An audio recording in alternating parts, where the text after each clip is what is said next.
जय गणेश जी महाराज। आप सभी को सकट चौथ 2026 की ढेरों शुभकामनाएं। प्रिय दर्शकों, आज के इस वीडियो में हम बात करेंगे आने वाली सकट चौथ की। सकट चौथ का व्रत किस दिन किया जाएगा?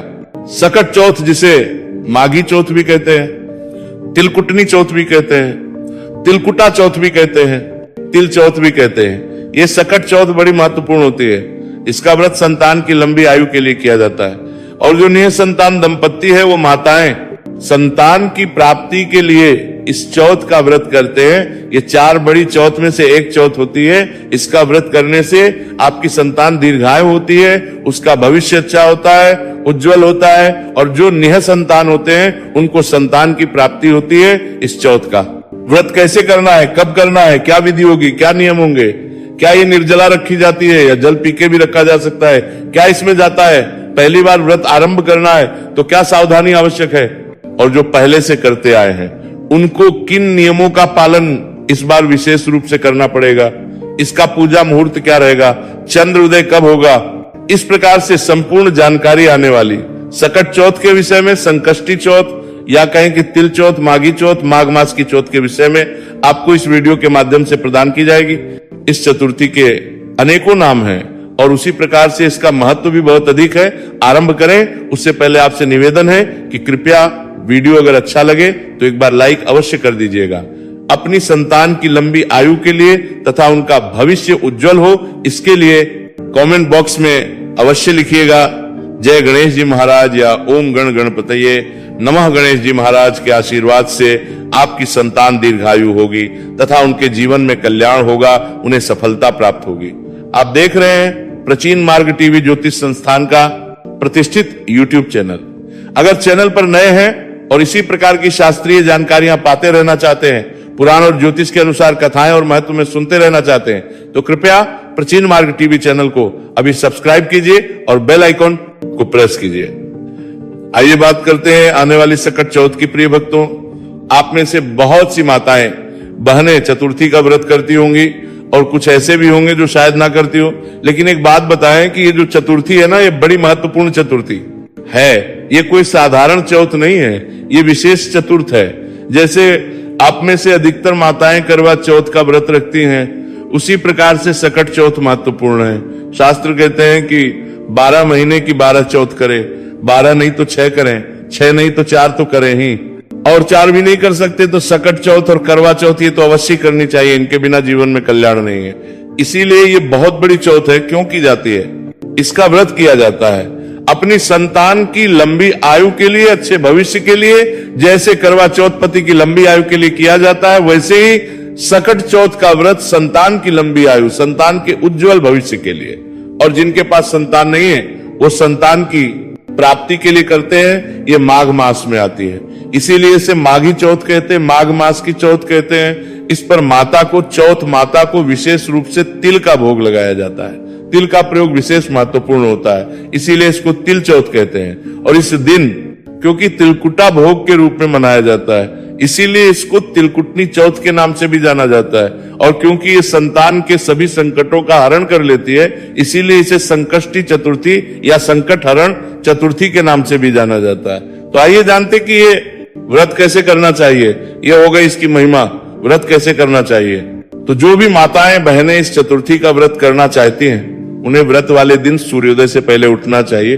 व्रत किस दिन करना है ये मैं आपको बताऊंगा। उससे पहले इसकी विधि जान लेते हैं और नियम जान लेते हैं। सूर्योदय से पहले उठना चाहिए। उठने के बाद स्नान कीजिए, स्नान करके स्वच्छ वस्त्र धारण कीजिए। स्वच्छ वस्त्र धारण करके और आप पूजन करेंगे। स्वच्छ सकट चौथ का पूजन है ना, वो 2 प्रकार से किया जाता है। कुछ प्रांतों में इस दिन गणेश जी महाराज का विशेष रूप से पूजन किया जाता है, कथा आदि सुनी जाती है। और कुछ प्रांतों में इस दिन चौथ माता का मुख्य रूप से पूजन किया जाता है। गणेश जी महाराज को स्थापित तो किया जाता है वहां पे भी, पर वो चौथ माता का विशेष रूप से पूजन करते हैं। एक दीवार पर मानव आकृति बनाते हैं और उनका पूजन करते हैं। मैं दोनों ही विधियां यहां पर आपको बताऊंगा। आपके यहां अगर दोनों में से कोई भी होती है तो उसका पालन करें। और अगर आपको ज्ञात ही नहीं है कि किस विधि से करना चाहिए, तो अंत में यह भी बताऊंगा कि आप किस विधि से करेंगे तो उत्तम रहेगा। तो स्नान आदि निवृत्त होके स्वच्छ वस्त्र धारण करके अब हम व्रत पूजन और संकल्प आदि करेंगे। इसके लिए आपके पास भगवान गणेश की कोई प्रतिमा होनी चाहिए। एक चौकी लीजिएगा जिस पर उनको स्थापित करेंगे, विराजमान करेंगे। उस पर बिछाने के लिए लाल या पीला वस्त्र ले लीजिएगा। पूजा के लिए आपके पास रोली, मौली, पान का पत्ता हो तो ले सकते हैं, अगर ना हो तो कोई बात नहीं। लौंग, इलायची, धूप, दीप और अगर जनेऊ मिल जाए तो जनेऊ ले लीजिएगा। ये सामग्री है, सभी घरों में उपलब्ध होती है। साधारण सामग्री है, सामान्य सामग्री है। ये सामग्री आपने एकत्र करनी है। एक लोटा लीजिए तांबे का, उस पे पहले गंगा जल भरिए, फिर शुद्ध जल भरिए और अब आसन लगा के उत्तर दिशा की ओर मुख करके बैठ जाइए। सबसे पहले एक फूल के माध्यम से उस सभी स्थान पर जल के छींटे दीजिए। लोटे में जो जल भरा है ना, उस जल से फूल के माध्यम से छींटे दीजिए। जो सामग्री आपने एकत्र की है उस पर और जिस स्थान पर आपने बैठ के पूजन करना है, इससे स्थान पवित्र हो जाएगा। इस प्रकार से जल छींटे दे के आप उसको शुद्ध कर ले। आपको कोई मंत्र ना आता हो तो आप इस प्रकार से ये जो गंगा जल युक्त जल है ना, ये अपने आप ही शुद्ध कर देगा और मंत्र बोल पाए तो उत्तम है। और क्योंकि सामान्य जन के लिए संभव नहीं है मंत्र बोल पाना, तो आप बिना मंत्र के भी इस प्रकार से शुद्धिकरण करें। चौकी बिछाइए, चौकी पर लाल या वस्त्र जो आपके पास है उसको बिछाइए। उस पर गणेश जी महाराज को विराजमान कीजिए। उनके सामने घी का दिया रखिए। घी का दिया सीधे हाथ की ओर रखेंगे। और मान लीजिए आप तेल का दिया जला रहे हैं तो तिल के तेल का दिया जला सकते हैं, उल्टे हाथ की ओर रखेंगे। धूप जो है वो आपने विपरीत दिशा में रखनी है। जिस तरफ धूप रखी है उसके विपरीत दिशा में दीप को इस प्रकार से हम विराजमान कीजिए। अब आप अपने हाथ धो लीजिए। अपने हाथ पर एक चम्मच से जल लीजिए लोटे में से और हाथ धो लीजिए। हाथ धो लीजिए। हाथ धोने के बाद सबसे पहले व्रत और पूजन का संकल्प करेंगे। ये संकल्प जो है ना, वो आवश्यक प्रक्रिया है। संकल्प के बिना व्रत का लाभ नहीं। कोई भी व्रत आप करें, पूजन करें, संकल्प अवश्य करें। संकल्प करने के लिए सीधे हाथ पर जल लीजिए। 1 रुपए का सिक्का दक्षिणा के रूप में कम से कम रखिए। पुष्प रख लीजिए। अक्षत है तो अक्षत भी हाथ में रख लीजिए। 3 बार बोलिए ओम श्री विष्णु, ओम श्री विष्णु, ओम श्री विष्णु। अपना नाम, अपना गोत्र, जिस स्थान पर बैठकर पूजन कर रहे हैं वहां का मकान नंबर, क्षेत्र का नाम, शहर का नाम, माघ मास्य कृष्ण पक्षी, संतान, और वो संकल्प भगवान गणेश के चरणों में अर्पित कर दीजिए। आपने दीर्घायु के लिए, अच्छे स्वास्थ्य की कामना के लिए, या जो निह संतान है वो संतान की प्राप्ति के लिए ये चौथ माता का व्रत व पूजन कर रहे हैं, चतुर्थी का व्रत व पूजन कर रहे हैं। ये आपने संकल्प किया है, ये संकल्प अवश्य करना चाहिए। संकल्प करने के बाद अब आप गणेश जी महाराज का पूजन करेंगे। धूप और दीप को प्रज्वलित कर लीजिएगा। संकल्प आरंभ करने से पहले ही धूप दीप को जला लीजिएगा।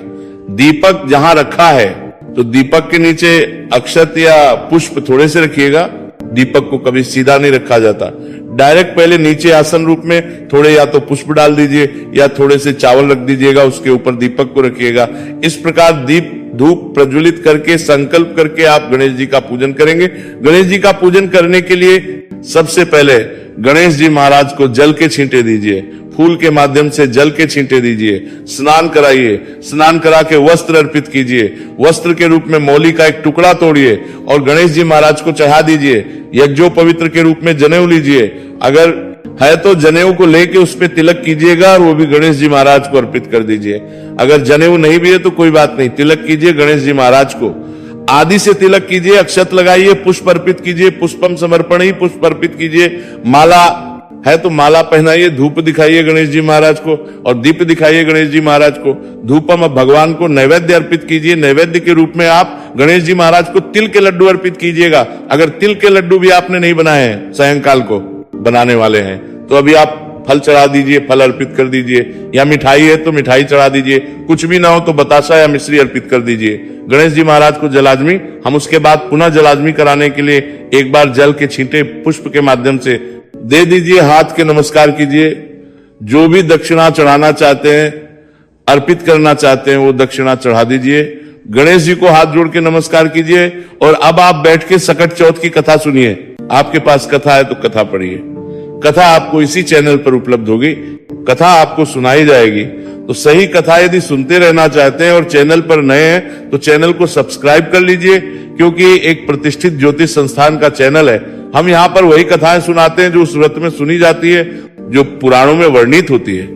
तो कथा ही कथा सुनने के बाद गणेश जी महाराज की आरती कीजिएगा। आरती भी हम कथा के साथ ही आपको सुनाएंगे, रिकॉर्ड करेंगे।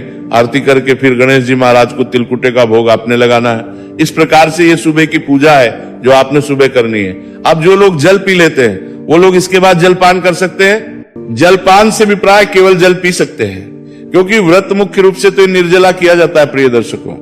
परंतु बहुत सी माताएं बहनें अलग अलग हालात में होती है, स्वास्थ्य के हालात सबके अलग अलग हैं, तो उसके अनुसार ही आपको निर्णय करना चाहिए।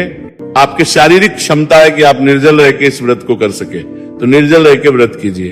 परंतु आजकल बहुत सारी बीमारियां होती हैं, भिन्न भिन्न प्रकार की बीमारियां हैं, जिसमें अधिक समय तक इस प्रकार से नहीं रहा जा सकता। दवाइयां लेनी है तो आप उस अवस्था में जल पी सकते हैं, दवाई भी ले सकते हैं, क्योंकि भगवान कभी ये नहीं कहते कि आप दवाई छोड़ के व्रत कीजिए। इसके शास्त्रों में भी ऐसा वर्णन नहीं है कि नहीं आपको जबरदस्ती वैसा ही करना पड़ेगा। आपके अनुसार जैसा आपके शारीरिक हालात है उसके अनुसार भगवान का पूजन आपको करना चाहिए, ऐसा भगवान कहते हैं। जो माताएं बहनें हैं उनको तो निश्चित रूप से निर्जला रह के व्रत करना ही नहीं चाहिए, क्योंकि वो उनकी संतान के लिए हानिकारक हो सकता है। और पुराण कभी आपको रोकेंगे नहीं। मैं आपको बताऊं, पुराणों में कहीं ऐसा नहीं लिखा कि गर्भवती है फिर भी आप निर्जला व्रत कीजिए 24 घंटे का। नहीं, ऐसा नहीं करना चाहिए। आपको ऐसी अवस्था में आप जल आदि पी सकते हैं, तो कथा आदि के बाद आप वो सब कर सकते हैं, जल पी सकते हैं। गर्भवती जो माताएं हैं अगर नहीं रहा जाए तो आप फल भी खा सकती हैं बीच में, या जूस ले सकती हैं। जैसे आपने ये व्रत करना है, ऐसा नहीं कि आपको स्वास्थ्य को खतरे में डाल दे या जो संतान आपके गर्भ में उसको खतरे में डाल दे। इस प्रकार से इस पूजन के बाद आप समय व्यतीत कीजिए। मुख्य रूप से नियम में ध्यान रखना है कि ब्रह्मचर्य का नियम आपको पालन करना है। ब्रह्मचर्य का नियम एक दिन पूर्व धारण कर लिया आपने, एक दिन पूर्व ही आपने सिर धो लिया होगा, बाल धो लिए होंगे और वहां से ब्रह्मचर्य आरंभ हो जाएगा। ब्रह्मचर्य का नियम, ब्रह्मचर्य का पालन करना है, किसी का अहित नहीं करना है, किसी का बुरा नहीं करना है, किसी को अपशब्दों का प्रयोग नहीं करना है, किसी के साथ नहीं करना है, किसी के साथ लड़ाई झगड़ा नहीं करना है। शांतचित होकर भगवान गणेश के चरणों में मन को लगाते हुए दिन को व्यतीत कीजिए। सायंकाल को संभव है तो भगवान का कीर्तन कीजिए। और सायंकाल को विशेष रूप से अब कुछ प्रांतों में चौथ की पूजा की जाती है। कुछ लोगों बौद्ध तत्पंद हैं कि यहाँ केवल गणेश जी महाराज का पूजन होता है, उन्होंने सुबह कर लिया, कथा आदि सुबह कर ली। कुछ लोग इसी पूजन को दोपहर के बाद करते हैं, दोपहर के बाद करते हैं, 4 बजे 5 बजे 6 7 बजे तक इस पूजन को करते हैं। तो आप ऐसे भी करें। और कुछ प्रांतों में सायंकाल को चौथ माता की पूजा की जाती है। सुबह तो कथा सुन ली जाती है, गणेश जी महाराज का पूजन हो गया, कथा सुन लिया आपने। अब शाम को आप चौथ माता की पूजा करेंगे। इसके लिए क्या करते हैं कि दीवार पर एक मानव आकृति बना देते हैं इस रूप में कि ये चौथ माता है, चौथ माता का स्वरूप है, उनका पूजन करते हैं। जो भी आपने पकवान बनाया होगा वह, और विशेष रूप से तिलकुटा बनाते हैं। तिलकुटा क्या होता है? तिल लिए जाते हैं, सफेद उनको भुना जाता है, भून के उनमें भूरा मिला दिया जाता है, इस प्रकार से तिलकुटा बनाया जाता है। ये तिल के लड्डू बनाते हैं। तिल को भून लिया, फिर गुड़ लिया, गुड़ को कढ़ाई में उसको गर्म कर लिया, गर्म करके उसमें तिल डाल दिए और फिर उसको चलाते रहे। धीरे धीरे धीरे वो सूख जाएगा, फिर उसके लड्डू बना दिए जाते हैं। तो तिल के लड्डू होते हैं वो, ये इस व्रत में खाए भी जाते हैं। और विशेष रूप से भोग भी इसी का लगता है, चाहे गणेश जी का भोग लगाना हो, चाहे चौथ माता को, तो ये सब बनाते हैं। चौथ माता की आकृति आपने बनाई है, उनके सामने एक दिया और आगे आंच जलाइए उपले आदि पे। उपले आदि पर आंच को अच्छे से पका लीजिए, फिर उस पर घी से भोग लगाइए, जो आपने तिलकुटा बनाया उसका भोग लगाइए। आप देखेंगे उसके बाद उस पर अपने आप अग्नि प्रज्वलित हो जाएगी। इसका मतलब होता है कि चौथ माता आ गई है आपको आशीर्वाद देने के लिए।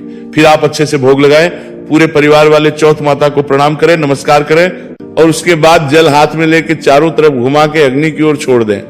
इस प्रकार से चौथ माता की पूजा रूप से की जाती है, ग्रामीण क्षेत्रों में मुख्य रूप से की जाती है। ये तो इस प्रकार से चौथ माता की पूजा करें, तब तक चंद्रमा उदित हो गया होगा, या चौथ माता की पूजा आपने पहले कर ली है तो चंद्रमा उदित हो ही जाता है। लगभग 9 बजे के आसपास चंद्रमा उदित हो जाता है, 8:30 बजे के बाद जो है उदय होना आरंभ हो जाता है। भिन्न भिन्न प्रांतों में अलग अलग समय है, तो मैं यहाँ पर एक समय बताऊंगा। इसके अलावा आपके यहाँ पे चंद्रमा उदय कब होगा, इसकी जानकारी आप कमेंट बॉक्स में लिख के पूछ लीजिएगा मेरे से। आप कमेंट बॉक्स में शहर का नाम लिखिएगा, मैं आपको वहां रिप्लाई कर दूंगा कि जी आपके शहर में इतने बजे चंद्रोदय हो, या आप जो स्क्रीन रिपोर्ट की तरह से मोडी होगी पर नंबर आ रहा होगा ना 900 से नंबर है, उस पर व्हाट्सएप के माध्यम से भी जुड़ सकते हैं और सीधा व्हाट्सएप कर सकते हैं मुझे उस नंबर पर, तो वहां पर भी आपको चंद्र उदय का समय आपके शहर का मैं बता दूंगा।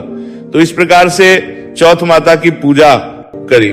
जब कथा आप सुन रहे हैं ना, तो जल का लोटा एक सामने रखना होता है आपको, उस लोटे में जो तिल के दाने हैं वो डाले जाते हैं, क्योंकि तिल लेके कथा सुनी जाती है, और उसी जल से आप रात्रि को चंद्रमा को अर्घ्य देंगे। कुछ प्रांतों में वो जो आयगुण है, वो सुबह कथा सुनने का जो जल होता है वो दिन में ही सूर्य को दे दिया जाता है, और रात्रि में जब चौथ माता की पूजा करते हैं तो एक अलग से लोटा जल का भरा जाता है, उस जल को चंद्रदेव को दिया जाता है। तो आप में से दोनों में से जो भी विधान करना चाहें उसके अनुसार कर सकते हैं। उस जल को लेके आप चंद्रदेव के दर्शन करने जाइए। चंद्रमा को अर्घ्य देते समय ओम स चंद्रमसे नमोम, स चंद्रमसे नमोम, चंद्रमा से नमः, ये मंत्र जपते हुए अर्घ्य दीजिए। उनको अक्षत अर्पित कीजिए, तिलक अर्पित कीजिए और भोग अर्पित कीजिए। उसके बाद परिक्रमा कीजिए, खड़े खड़े हाथ जोड़ के नमस्कार कीजिए, चंद्रदेव से निवेदन कीजिए कि हे चंद्रदेव, मेरी संतान की रक्षा करना, सदा उस पर कृपा बनाए रखना, और सदा चौथ माता की कृपा भी उस पर बनी रहे तथा वो दीर्घायु हो। इस प्रकार से निवेदन करें। इसी प्रकार से आप चौथ माता से निवेदन करेंगे और फिर आप अपने इस व्रत को खोल लेंगे। व्रत का पालन कर अर्थात भोजन ग्रहण कर लेंगे। भोजन के लिए जब बैठे तो चौथ माता से हाथ जोड़कर नमस्कार कीजिए, निवेदन कीजिए, गणेश जी महाराज से निवेदन कीजिए कि हे गणेश जी महाराज, हे चौथ माता, मैंने आज आपका ये जो व्रत किया है इसमें कोई गलती, कोई त्रुटि, कोई भूल हो गई हो तो मैं क्षमा याचना करती हूँ, आपसे क्षमा प्रार्थना करती हूँ, उसको क्षमा कीजिएगा। और मैंने ये जो व्रत किया है अपनी संतान की लंबी आयु के लिए, अच्छे स्वास्थ्य की कामना के लिए, तो मेरी संतान सदा सुरक्षित रहे आपके आशीर्वाद से और उसका भविष्य उज्जवल रहे, ऐसा आशीर्वाद ये जो सुनी संतान है वो प्रार्थना कीजिए कि ये चौथ माता गणेश जी महाराज हमारी झोली खाली है, इस झोली को भर दीजिए और संतान दे दीजिए। इस प्रकार से प्रणाम करके, नमस्कार करके फिर आप अपने व्रत को खोल लीजिएगा। इस दिन ब्राह्मण को दान दक्षिणा आदि देने का नियम है जो आपको देनी चाहिए। तो संभव हो आपके आसपास कोई मंदिर है तो वहां पर दे आइए, भोजन के साथ थाली के साथ दक्षिणा भेज दीजिए। आसपास कोई योग्य ब्राह्मण रहते हैं तो उनको वो दे दीजिए। इस प्रकार से सकट चौथ का व्रत कीजिए, अवश्य ही माता के आशीर्वाद से, गणेश जी महाराज के आशीर्वाद से आपकी कामनाएं पूर्ण होंगी, आपकी संतान सुरक्षित होंगी और जो नेह संतान है उनको संतान की प्राप्ति होगी। कुछ और कहना चाहें, पूछना चाहें, कमेंट बॉक्स में लिख के पूछ सकते हैं। बात आई कि जो पहली बार करना चाहते हैं वो कैसे करें। देखिए, जो विधि बताई है दोनों ही उत्तम है आपसे, जिसका पालन हो सके वह विधि अपना लीजिए। बस ध्यान दीजिएगा, जो विधि आप शुरू कर देंगे उसी विधि से आगे आपको लगातार करना होगा। आप चाहे तो केवल गणेश जी महाराज का